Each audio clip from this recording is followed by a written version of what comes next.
bring her own pots and pans. So here's what I've said about those pots and pans and things. Why I transported old pots and pans to England, I cannot explain. I try, but I'm unable to throw them away. The motley collection has had several stays of execution. One of the things is a wooden contraption for grating hairy brown-shelled coconuts.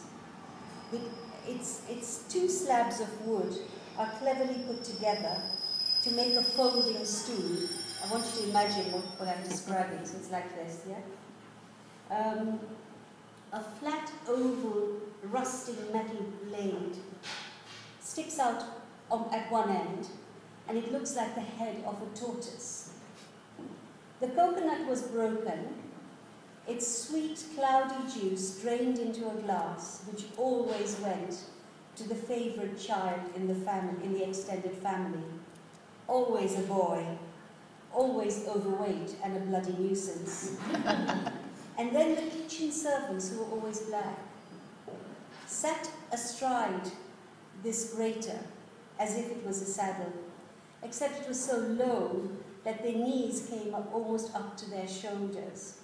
With both hands, they rolled the half-sphere over the blade with a zigzag edge.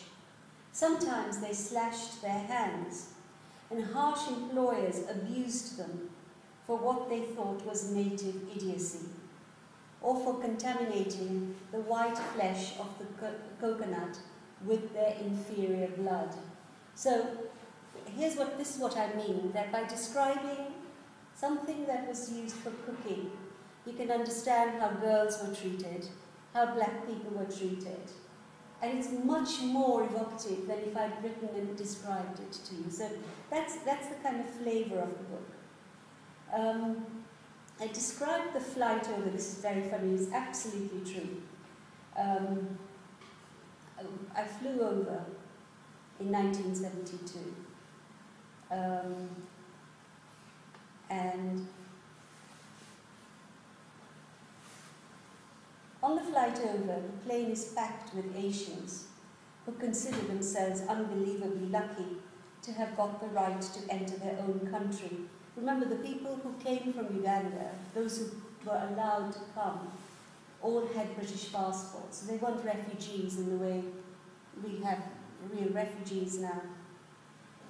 They look relieved and anxious at the same time, hopeful and hopeless. Some, travelling for the first time on an aeroplane, have dressed as if they're going to a formal sundowner. Does anybody here know what a sundowner is? Anybody?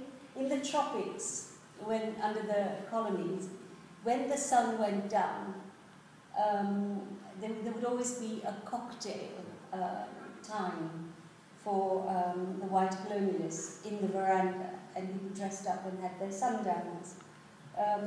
The migrants had left behind their houses, farms, factories, shops, cars, insurance policies, gods, shrines, graves, precious sites of worship. When they went to the airport, their jewellery was snatched from them at roadblocks manned by thieving soldiers.